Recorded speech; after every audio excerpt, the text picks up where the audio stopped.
What's up, y'all? What's up, y'all? What's up, y'all? What's up, y'all? My future isn't determined by where I currently reside. Understanding your worth will put pride in your stride. I'm accountable to my call. There's no compromise. I set my own bar, and you better know it's set high. It's giving what it's supposed to give. Ooh, stop playing with them.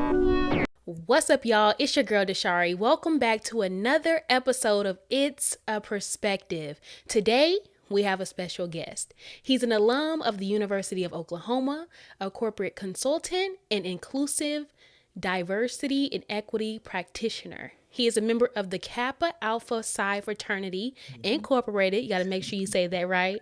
An NBA graduate, Army National Guard veteran, a State of Oklahoma awardee for community and mentorship service, and honored with a Cherokee Nation's Public Service Award and an Oklahoma Journal Records Achiever Under 40 Award.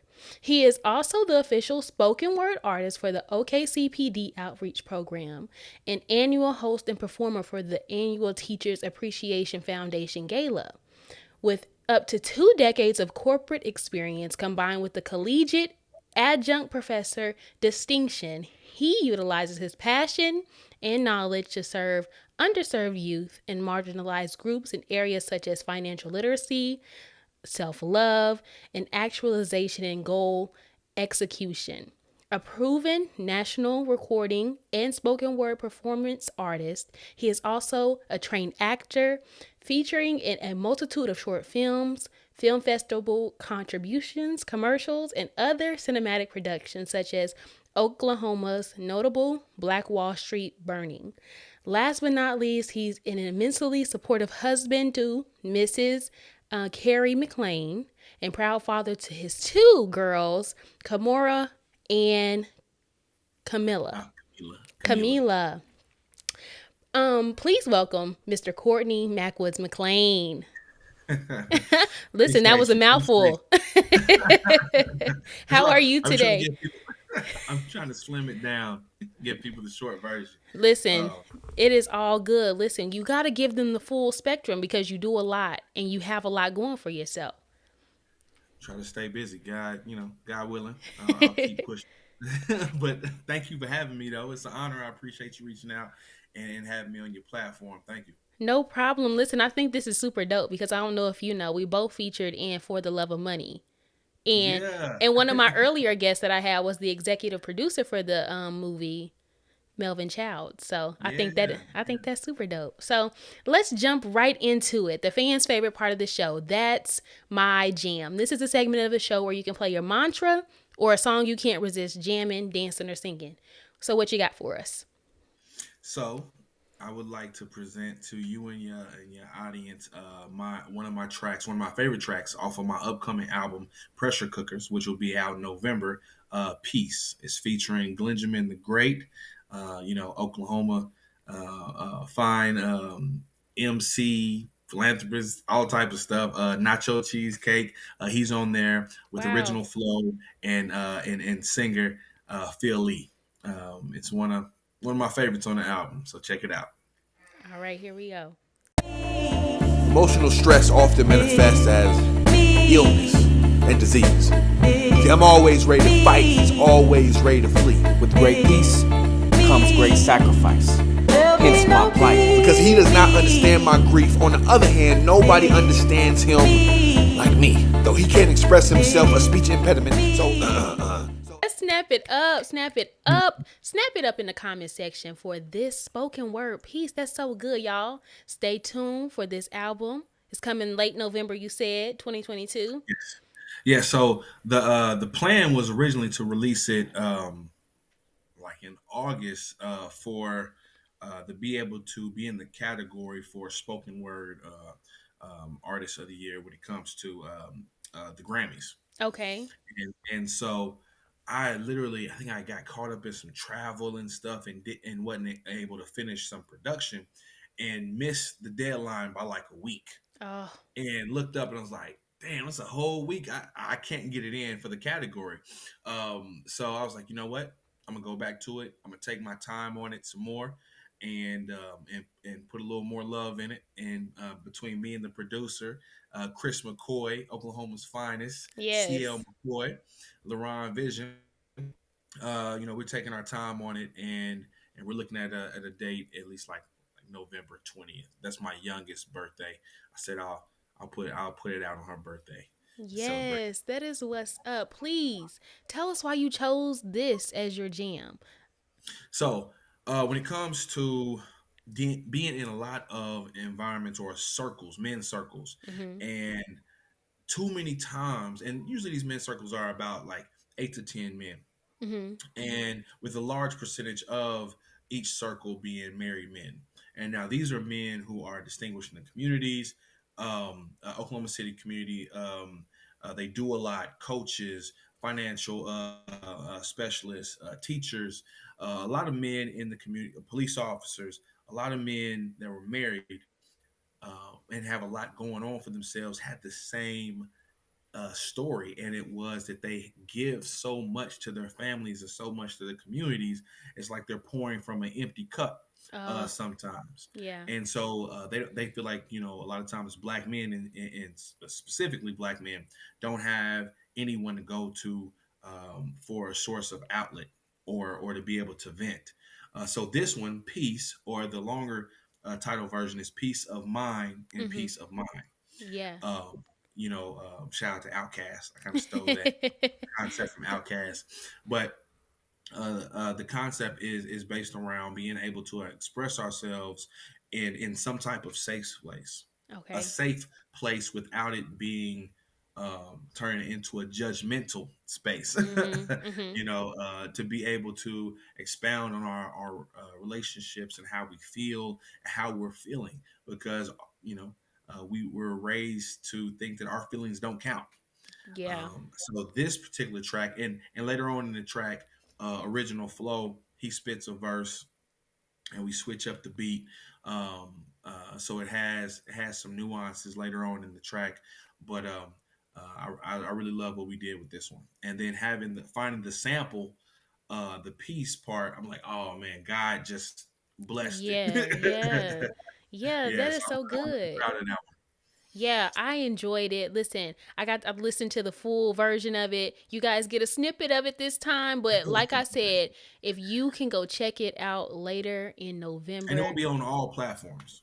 All platforms. there you have it, all streaming platforms. So go check it out. So let's hop right into it. Who is Cordney McClain, or otherwise known as Mac Woods? Well, my mama gave me the name Cordney McClain, but Mac, Woods. People ask me what the Woods come from. The Woods derived from my favorite Kappa man, Lawrence Piney Woods Jones. Okay. Story goes, with a noose around his neck and flames under his feet, he spoke words so powerful that the Ku Klux Klan released him and even funded his dream and seed that inspired me. To spit lucid, Wow. liquefied, lysergic acid with wordplay that makes Lucifer regret living a life of sin. See, it's like Malcolm Little joined the nation, got released from jail as X, saw the world's hell and turned back into red. See, the parallel, black kids' dreams get lost at their own address. So I closed my mouth as tight as Big Mama's hugs and let my soul speak and spit eloquent reminders of your royalty. See, I got that good D, that good D. That deep, disgustingly devoted, disenslaving distinction of a dynamic determination, but I'm not a rapper or a drug dealer. I'm a thinker at large. An OKC latchkey kid that grew into a Souls of Black Folks monologue meets the Dapper Dan Fall Winter catalog. Excuse me. Allow me to reintroduce myself. My name is Mac Woods, and the Mac is, yes, for McClain, but for man articulating change. That's my little Yes. Okay, you intro. gonna have me snapping this whole interview. It sound like, little, come on little now. intro. But, Yes. OKC native, educator, spoken word performer. And I use the word spoken word performer versus poet because uh, I got a little bit of ego when it comes to with poetry because a poet, a lot of times they don't have any full feeling Mm, when behind their words. yeah. Sometimes they read or recite their words like they don't even believe in it, Yeah. like they don't even believe what they wrote. Yeah, that's So true. I'm a full performer. I change personalities. in a lot of my pieces. I do full on somewhat like dramatic plays with other spoken word artists on stage. So I get deep into what I'm writing, and when I perform it, you'll see the difference between me and another poet. I definitely say I'm a spoken word performance artist because what I do is not simply just reciting a poem on stage. Um, I gets down and Yeah, listen, I heard that. I've seen you personally, and I know that to be true. I think that is so appreciate it. amazing. Listen, we may have to collab on something because I'm with it. I think of myself as somebody who can get down on the stage as well. Come on. So, I'm always down to collab, especially with OKC folk. for sure, for sure. So let's start from the beginning. We know what you've done, but what has the culmination of your experiences prepared you for over the years? So I come from a family of like 98% women, Okay. and what strong black Cherokee women. And what that did for me was um, see strong matriarchs. Mm-hmm. So I think my level of respect for women and in respect for their capabilities has always been present. Um, so that's always been a forefront of my mind to think about black women, what they're going through, and how can I be an ally to black women. Mm-hmm. Even before we were talking about LGBTQIA or transgender rights, I was thinking about how can I be much more of an ally to Mm-hmm. black women. Right. And so, but in the process of them raising me and rearing me, come from a single parent home. My mom did the best she could with me, working two jobs basically all my life. And I say often I don't believe my mom could make me a good man, but she did her damn thing trying to make me a good person. Right. And in the journey of that, just me being around different men, I kind of picked up on things, to apply it to myself. Like one of my uncles was a big drug dealer. Mm-hmm. So actually, my love for monetary gain came from him, but also how to treat my family also came from him too, because he made sure I went to school in new clothes and new tennis shoes. I seen him how he was so intricate in taking care of my grandmother and being there for whenever she needed anything. But you have to take the good with the bad. Mm-hmm. I saw he was drug dealing. Matter of fact, um, me learning how to count money was from him laying it all out and allowing me to count it. Yeah. But I saw a lot of things very early. But being able to understand I can take a little bit of the good even though I see the bad. Mm-hmm. And I think I applied that out of situations when it came to understanding who I wanted as mentors, who I wanted to learn from, Mm-hmm. and also understanding who I wanted to be as a person. I think I learned early that I wanted to be a mentor and a role model. When I was coming up, a lot of NBA players, specifically NBA players, even Jordan would say stuff like, and this is me as a kid watching this in interviews saying, I don't want to be a role model. I'm not here to be a role Mm. model. I'm an athlete. I'm an Right. entertainer or whatever have you. And I'm like, that's so irresponsible Mm-hmm. because as a black man, you may not want to be a role model, but you have to accept that you're in a space and you have a huge platform. You have to have that forefront to be intentional about what you're doing in front of a whole bunch of black kids that are watching you. Um, Especially if you so have influence. ex- exactly, Mm-hmm. exactly. So I took it upon myself to be like, you know what, I'll be that. I'm good with that. I'll take Yeah. all that pressure. Yeah. I'm good with the pressure. So That's good. That's good. I like that you said that you're willing to take on that pressure because I think a lot of black men aren't. And I don't know why. I don't know why. I don't know why it's so. because they don't want to be held accountable. Yeah. I understand that. Accountability is a mug. You know what I'm saying? To That's to true. be able to be out there and hold yourself accountable. Because you may end up not caring about what other people think, but holding yourself accountable, that's some pressure. Because Yeah. you have to look at yourself in the mirror every morning. Yeah. So having that type of foresight of what's going on, what are you doing and how you're affecting people. What does it say? It's not about what you say. Shout out to RIP Miss Angelou. Not about what you say. It's about how you make people feel. Right, right. And if you are making people feel bad and you're not leaving this place, this earth, better than how you found it, that's a lot to put on your shoulders. So you rather not face that truth, Yeah, yeah. you know. But listen, I'll use this quote that I guess it's not a quote, it's just a saying. You got to step into your excellence. My dad says it all the time. Step into your excellence Yeah, and be the best version of who, God has called you to be. And yeah, be yourself ultimately, because that's all you can do. So, yeah, but I yeah. love that you said that you're willing to take on that task, because every day it's a battle, to make sure that Oh you're yeah, doing good for those who are watching you. So, yeah. yeah, yeah. And in a lot of spaces that I occupied was majority white, Okay, especially being yeah. in Oklahoma. Yeah. If you get a good job, have a degree and stuff, you're most likely going to be in spaces majority white, Right. right? So originally, I would step into these spaces trying to dim my light. Mhm. I didn't want to come in as either the angry black man or the arrogant black man or whatever have you. And I think, working in corporate America until my maybe mid 20s, I was trying to dim that down. Mm.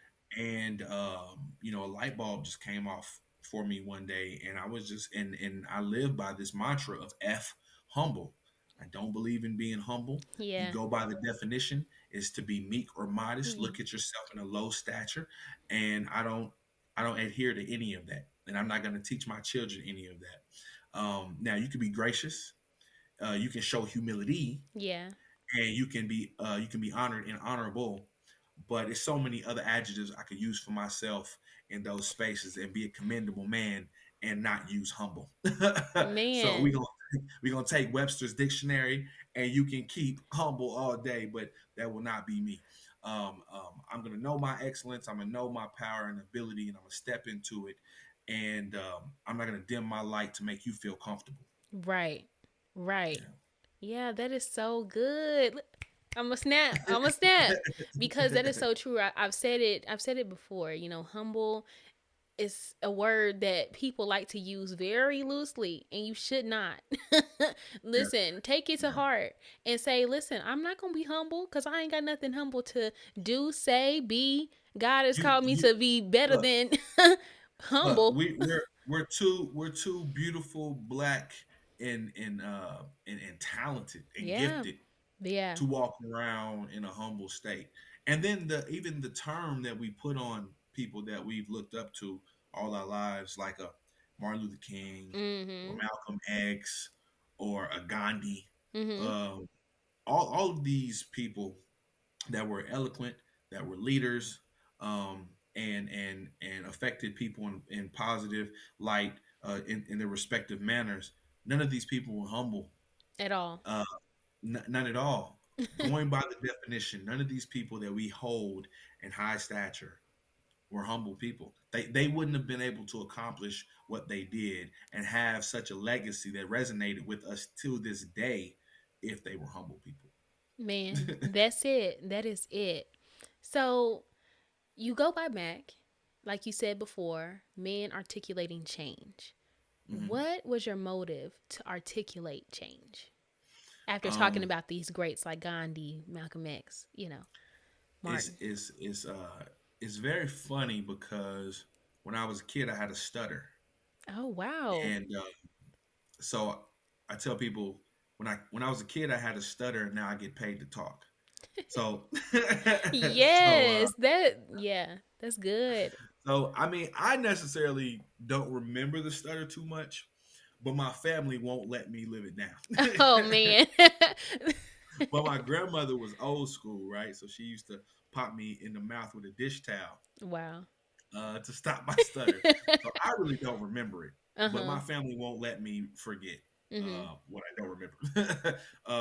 But to be able to articulate yourself well, especially as a black person and as a Mhm. black man, I don't think we put in most circles in our community, we don't put enough emphasis on black men being able to eloquently state what their abilities are, what they care about, and what their set what they're setting their sights on to accomplish. Mm-hmm. And so, and what they care, what they care about. So if a man can't state that, then they don't know what rooms other people that can help you as a resource. They Mm-hmm. don't know what rooms to put you in.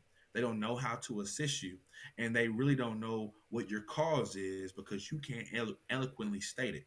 Right. Right. So my whole mentality around man articulated change was, like my intro. Um, I've always been a decent speaker. Came up in the church doing plays and Easter speeches and such. So I've always liked the limelight. I've never shied away from being on stage in front of a mic.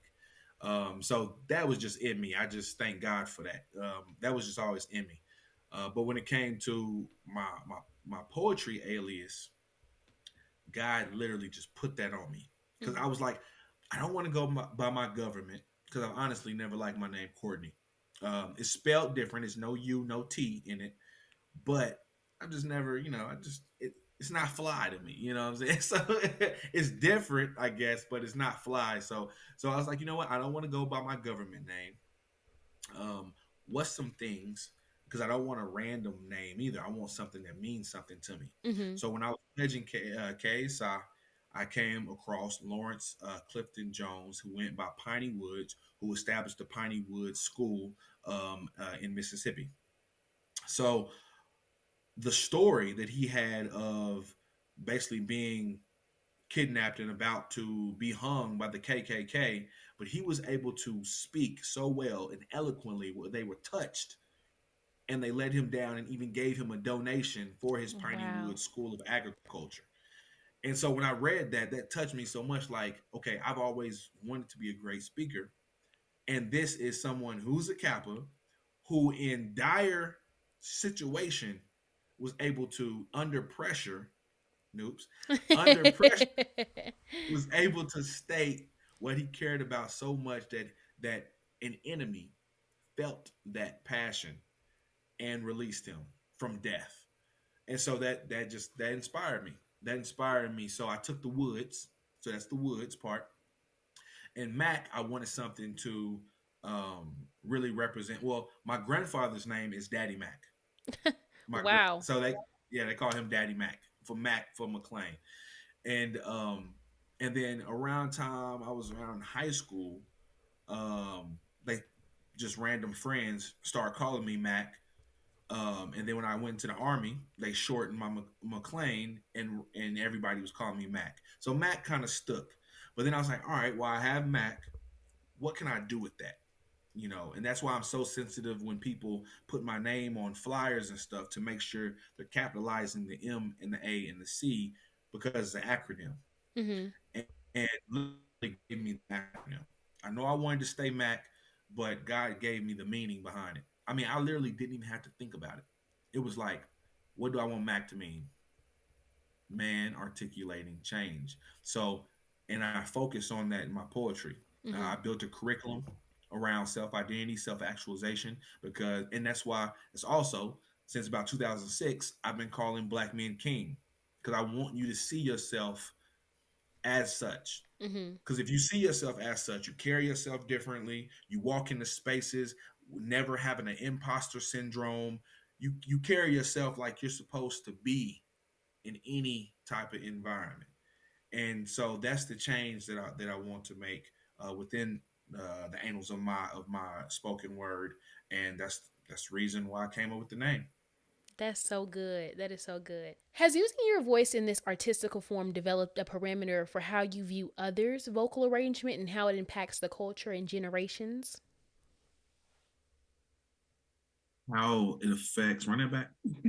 How it affects, the cultural impact in maybe generations before yours or after? Well, through my spoken word. Mm-hmm. So you know how like So rap I would rap hope. culture and things like that, they make Yeah. impact.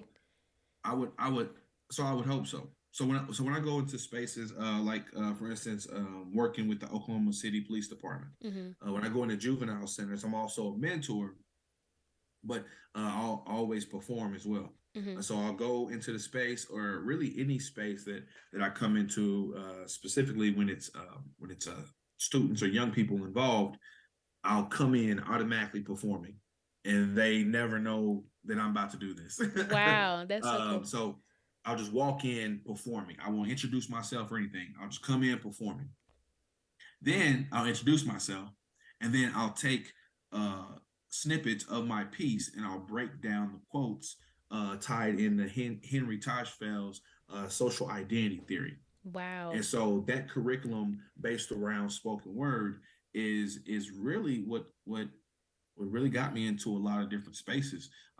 One was the spoken word, and then my education background and the corporate background was able to put me in a lot of different spaces. But the fact that some of them, sometimes I'm going into spaces and invited to opportunities that have nothing to do with poetry because they originally seen me do poetry. So in my mind, I'm like, I'm showing up and I'm showing this younger generation that poetry can be a little aggressive. It can, it can be cool. Because with my style, a lot of rappers will tell me, "Oh man, you should try to rap." No, sir. No, sir. I have a great love and respect for hip hop, and I believe just the cadence and the ability to be within the beat and use your voice as an instrument with the beat, man, that's a gift. Yeah. And I don't believe I have that gift. So no, I'm not gonna disrespect the culture, but yeah. But I have worked with a lot of hip hop artists. I've worked with a lot of R&B artists. Just a pleasure that they have my name in those circles. So that's an honor. But I hope that this next generation can see spoken word in a different manner. But I will say that I do know a lot of slam artists that are well respected. I mean, like Nobel Peace awardees and honored in such high regards outside of Oklahoma. You just don't see too many spoken word artists getting that respect from Oklahoma, and that's one thing that I'm proud of.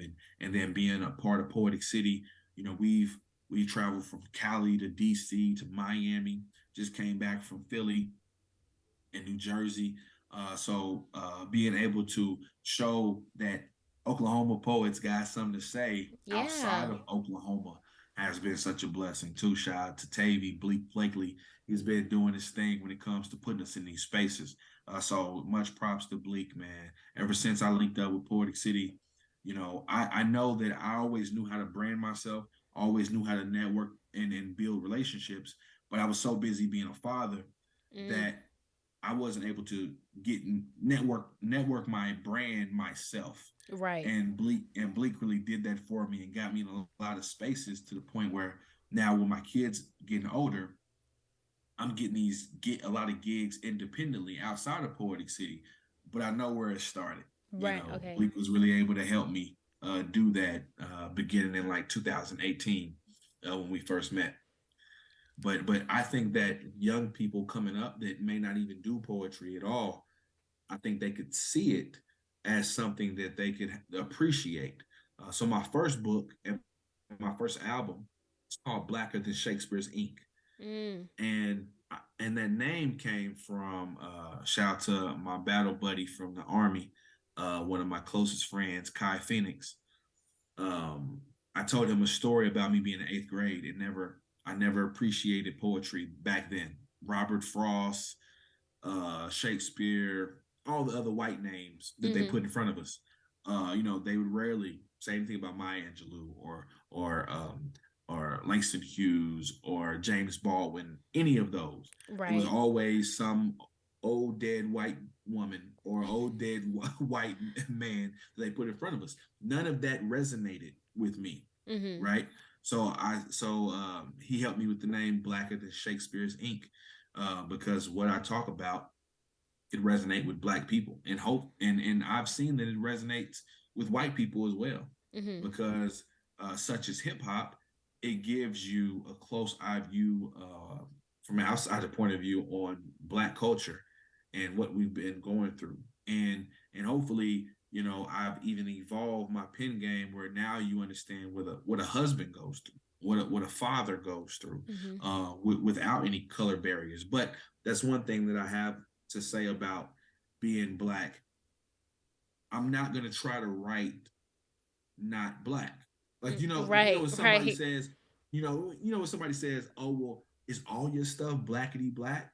Yes, all of it Yeah, is. Because if I'm writing a poem, speaking from a male point of view, a father's point of view, a husband's point of view, an educator's point of view, I'm a black man before any of that. right, A son's right. point of view, I'm a black man, before any of that. So, so yeah, it may not be burn down the American flag, Nat Turner, blackety black all the time, Mm-hmm. but it will have essence of black culture and being a black man within all of my poems because that's what I am.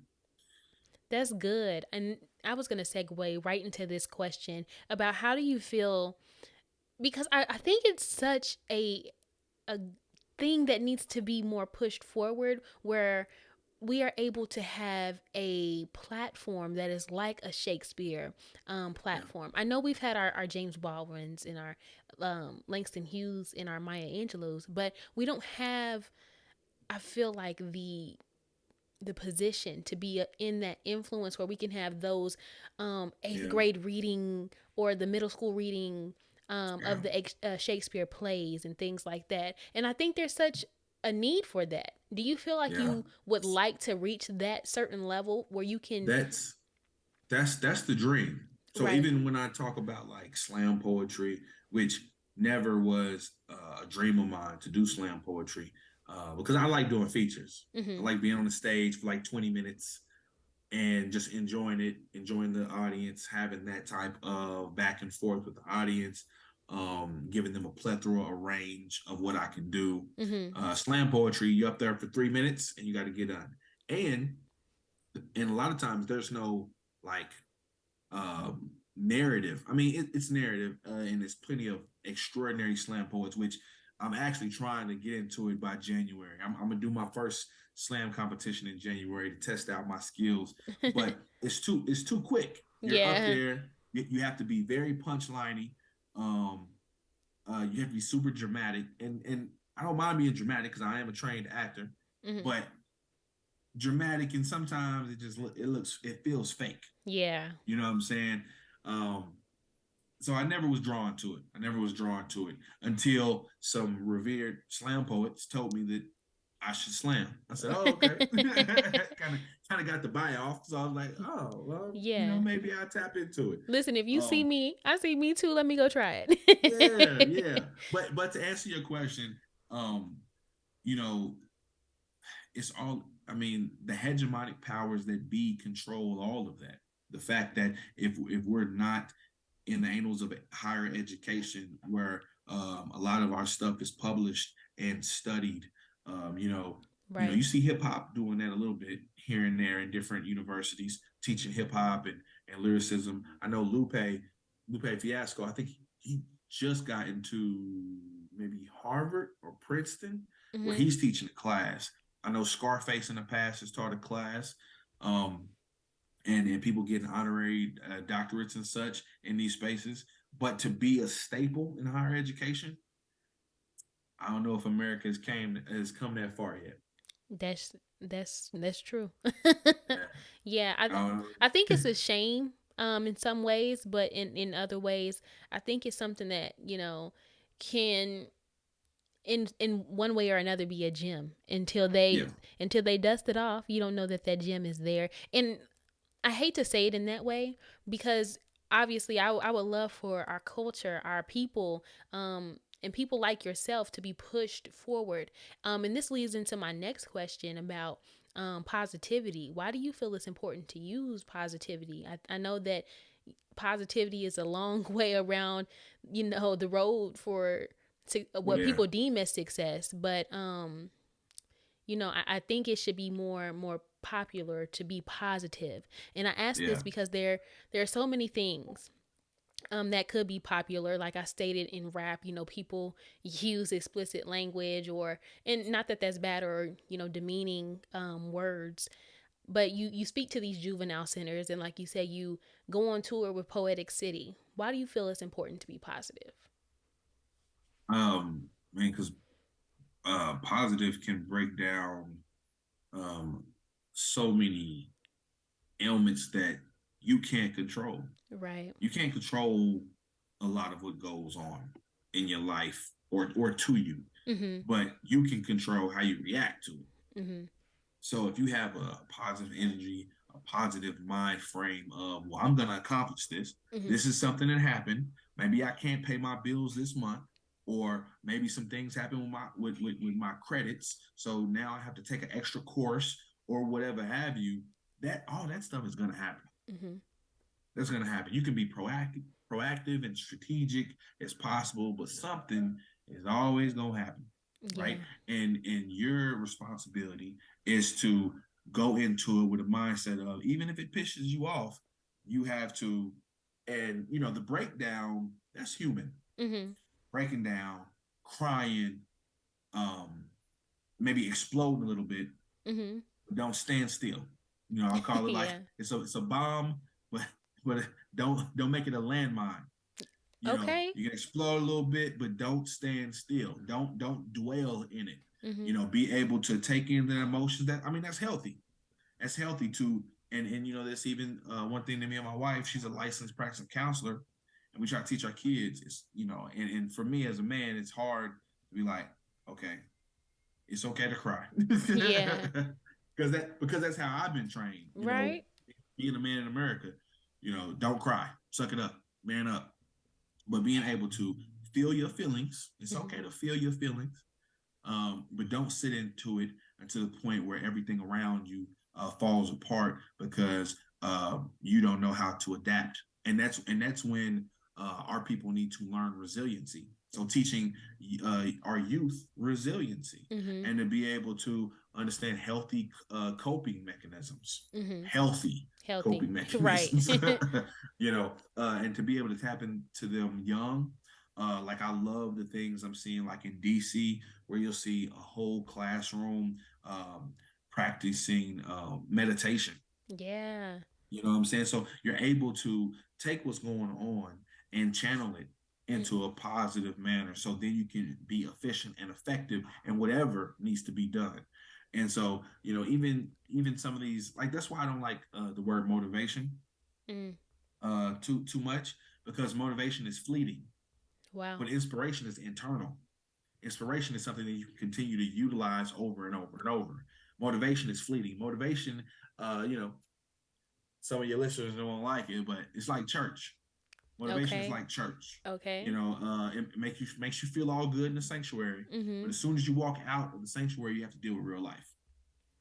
Inspiration is something that is internal, which you can be in these different spaces, Yeah. go through this hell, but you know what inspires you to keep you pushing, to keep you moving, to keep you going towards what's really important to you, what your mission is. Mm-hmm. And so to me, that's the difference between motivation and inspiration. And I believe if we tap into what's positive and you being a positive person, then you'll always be able to tap into your resiliency because you see the light. You see the light in the dark.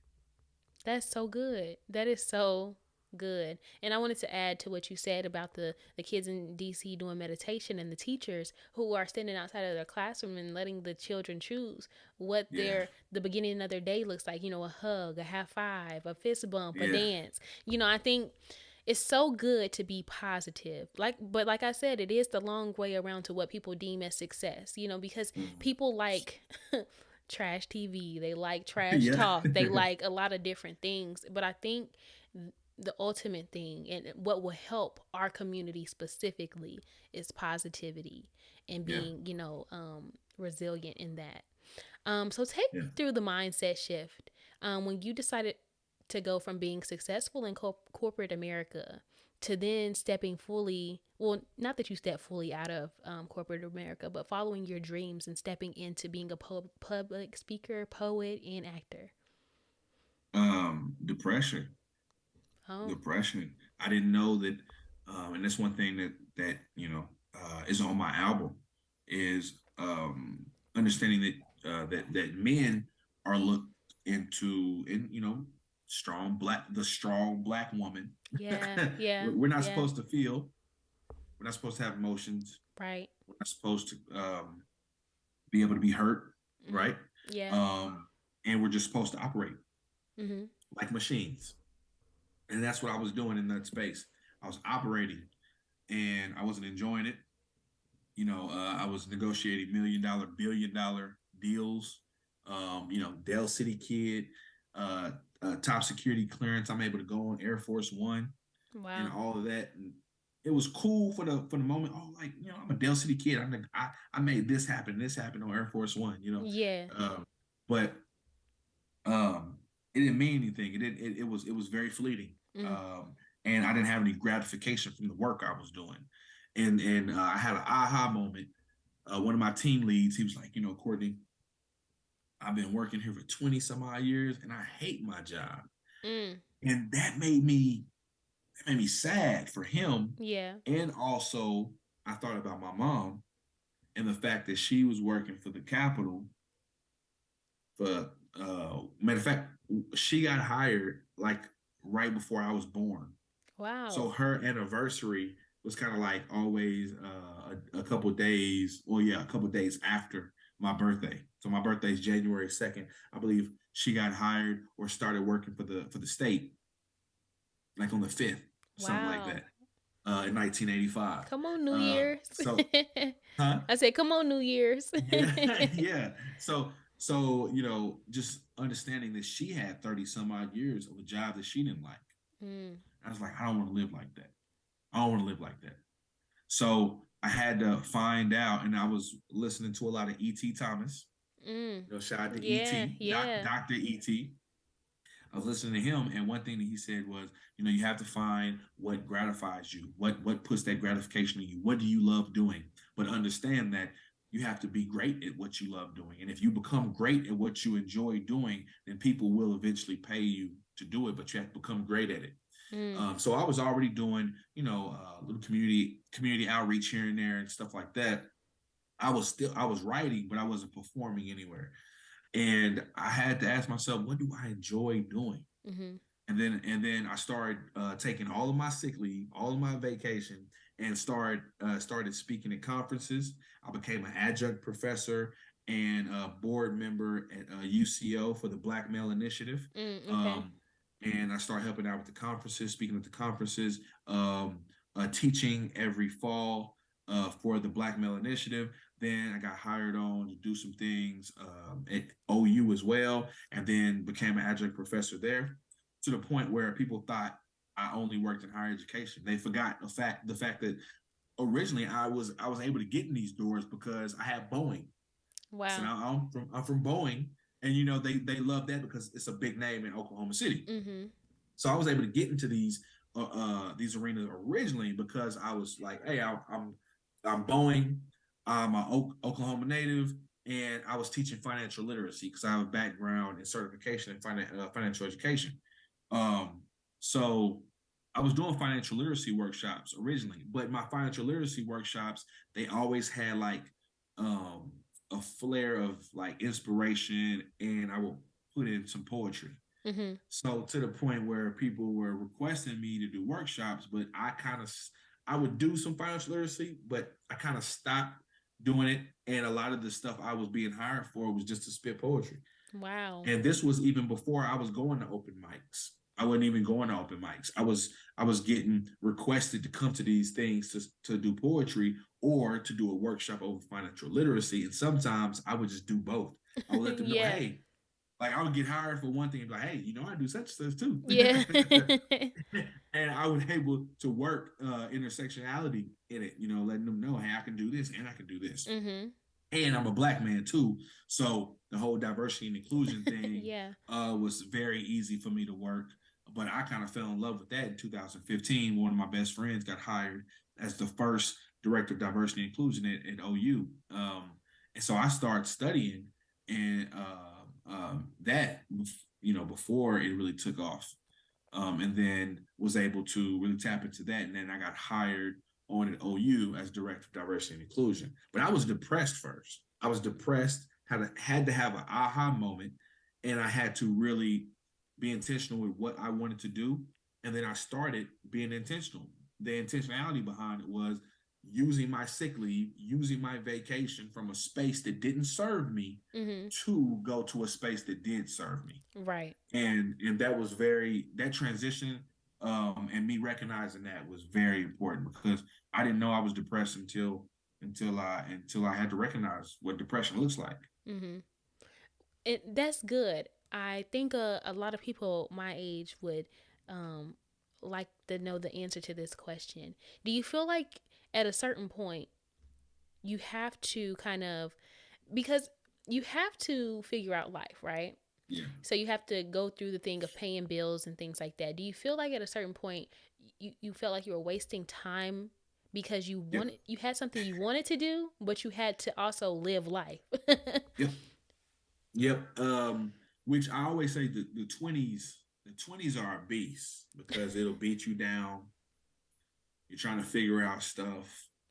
You're doing a lot of times you're doing stupid stuff, from love life to wasting your time, professionally, to just doing dumb stuff Yeah. in your 20s, Yeah. just trying to figure it out, um, and it's okay to do that, but you also have to understand that, this decade will go by quick, Mm, and before you know it, you'll be 30, yeah. not appreciating your job, not enjoying anything that you're doing. And at that point, maybe having kids. So you're having kids, you don't enjoy your day job, you're just paying bills. Where is the fulfillment? Right. You're looking at your day, you're looking at what you do on a regular basis, and you don't see any fulfillment in it. You either just see yourself serving other people's purpose, Mm-hmm. or just serving others. And I kind of have a quote I made up. You have to be careful while taking care of others, because you'll be taking care of others so much that you stop taking care of you. Right. And that causes a lot of problems. Animosity within relationships, animosity to your spouse, um, hating your job. So, Mm-hmm. when you hate your job, you can be great at it, but it's nothing like being happy at something that you're good at, Right. because that shows. You can your deliverables can be on time, your work can be good, but when you're happy at it, it's going to be great. Mm-hmm. And I think that's the issue that I had in corporate America too. I was good at my job. I was executing, um, but I only saw my white counterparts being promoted. Yeah. The money wasn't what it should be with someone with experience and a master's degree, Mm-hmm. um, and I thought it was boring. Yeah. But I was executing. I was doing my job, and my customer liked me. So I was doing a decent job, even though I'm a negotiator. Your customer shouldn't like you too much if you're negotiating. Yeah. But I had no complaints with my managers. But when it came down to my annual assessments, they always found a way not to give me the promotion, or not to give me the money that I felt like I deserved, which doesn't make any sense, because if you have no complaints all 12 months until I'm getting assessed for my promotion, Right. that's a little janky. That's very janky. Something else. Something Yeah, else. it's something else. And I told one of my supervisors, the something else feels like this. Yeah. Because Yeah. none of my leaders look like me. The people around me are getting opportunities to present to more C-suites when I have the highest security clearance, because you're trusting me to do certain things. And I have one of the top customers in Air Force One. So you're giving me all this responsibility. You're overworking me. But I'm not, the money is the motivator in this sense. Yeah. I don't enjoy the work. So you at least got to give me more money, because I don't enjoy the work, Mm-hmm. you know?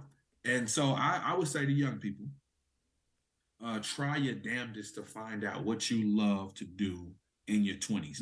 Now, it may not be exactly what you love to do in your 30s, because it may evolve, and most likely it is going to evolve. Mm-hmm. But being able to tap into your talents and what you love to do in your 20s, because you'll have more time to build up on top of it. Mm-hmm. So about time you're in your 30s, you're much better at it. You know how to monetize it. You're more strategic with executing it, and you're to a point where you have so much respect for the craft or whatever you're doing, whatever it is, from community activism to being in the cubicle and doing corporate America, whatever it is, be able to become a subject matter expert. That's key. A lot of Black people don't tell Black people that when you're in these spaces, especially corporate America, become a subject matter expert, Wow. because because most of the time, if you become a subject matter expert, no one wants to do your job, Mm. and you'll become so good at it that that's job security, and you'll be well known for it. So, in that sense, to be a subject matter expert, you should enjoy it because you're going to spend a lot of time trying to be the best at it. Right. So in your 20s, you have a little bit of that time, you have a little bit of that freedom, you have more time on your hands. Mm-hmm. you know um now if you already have a child, though, the thing about that is, um you of course you have a rougher journey, of course, but it can be done. So being able to find out who your support system is early, Mm-hmm. but your mother, to be able to access that time efficiently. So on Sunday, what does your Thursday look like? See, Mm-hmm. that's what I plan out my whole week. That's why it makes me mad when somebody like throws something at me random, because I already have my whole week planned. Right. Right. So when I plan out my whole week, that helps me be efficient and effective in everything that I have going on, because there's no BS space. And Mm-hmm. even if I work in some BS space, I know it's BS space because I planned Right. it. Right. You know what I'm saying? So kids aren't an excuse. It's a little struggle, but it's not an excuse. The problem comes into play is if you don't have a plan with your kids. Like, you haven't planned in that they have practice at such and such, so you don't know when you're going to work on this PowerPoint that you have to deliver. Right. Plan around everything to make it effective, Man, but that's you have to good. find the passion first. You have to find the passion first. That's good. Listen, those of you guys who have kids that are in your 20s, you should find that time, work in that time. Listen, I'm glad I don't have none yet. I'm gonna wait. But yeah, do that and take the gems that he dropped and use those to your advantage. So we're wrapping up here. On this show, I like to talk a lot about passion and purpose. How do you feel you differentiate the two, and what does it mean to you? I believe you definitely can differentiate passion and purpose, but when you find your purpose, I believe then you'll be able to find your passion. Mm. I feel like they work together, but they are separate. Like for me, my purpose, I believe, is youth professional development Mm-hmm. in spaces with marginalized groups of people. Okay. I feel like serving them is what I want to do, no matter what's going on. If I get hired tomorrow to be a big time red carpet actor, Mm-hmm. I will still be tapping in very much into philanthropy and marginalized groups of students and people, Come for on that and advancement. manifest. Come on and Yeah, manifest. yeah, amen. So even if that happens, that's something I will still be doing. Mm-hmm. And me finding the purpose then was like, okay, well, how can I do that? Mm-hmm. How can I serve those people? Well, what am I good at? I'm good at project management. I'm good at poetry. Mm-hmm. I'm good at like inspiring groups, Right. um, and I'm good at creating strategic plans. So and speaking and doing workshops and such. So Right. basically, writing and using my mouth. has been able to put me in these spaces to be able to speak well and be able to write well. So that tied into my passion has helped me with my purpose, being able to write and speak well. But you have to find your purpose first and then figure out, okay, how can I serve the purpose? And a lot of times, whatever you want to do, if it ties into serving others, it's going to bring you gratification. Right. I know that to be true. Yeah, that's good. That's good. Find what you're passionate about and develop that into your purpose. I like it. I like it a lot. So what's next for you? I'm trying to, continue to cultivate the active thing. And with the poetry, I want to make a staple in higher education. I want to be a staple in higher education to the point where either they're teaching about me or I'm teaching what I'm writing within the annals of higher education. I was thinking about being eventually like a council person. I would really like to represent my people in a grander way. Being able to be in more of those rooms where the big decisions are being made, and also want to win an Oscar. Yes. I want to do all of it. Yeah. I want to win a Grammy too. Yeah. And that all can happen for you. So I want to win it all. Yeah. So how can people follow you? So you can follow me on my Instagram, Mac, MAC _ since 1985, and on LinkedIn and Facebook. Any other places, find me in my Actors Access or my IMDb at Cordney, Cordney, no U or T, McClain, MCCLAIN on all other social media. And I write back, follow me, and I'll follow you back and tap in. I put on everything. I stay with a top 5, and I think that's very important. I give branding workshops about that. My top 5: fitness, family, poetry, fashion, and community outreach ties into the D&I work as well. But I only post about 5 things. I think that's important because when people know what you're about, when they think of a particular thing or event or whatever, they'll think of you because you're consistent with your brand. That's good. That's good. So thank you so much, y'all. Stay tapped in with him, Mr. Cordney McClain. If you don't know him by anything else, Mac Woods. But yeah, he dropped some gems. He dropped some knowledge. He gave us an inside scoop on, his speaking abilities. He dropped the speaking gems on us right when we began the show. But as we wrap up here, if you could leave my listeners with one thing, what would you tell them? I would say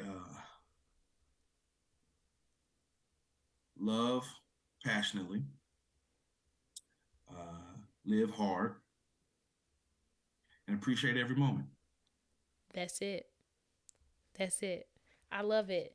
Thank you so much. You guys, please stay connected. He said Mac _ since 1985 on Instagram and everywhere else. Cordney McClain. Stay connected. Cordney McClain.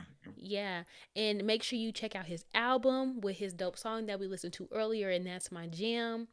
Check him out on big screens. He's gonna win an Oscar. He's gonna win some Grammys. So make sure y'all check him out and stay connected. Thank you so much, Mr. Cordney McClain. I look forward to connecting with you soon. Keep your perspective because it looks good on you. Thank you. I appreciate you. Thank you for having me. No problem. Thank you.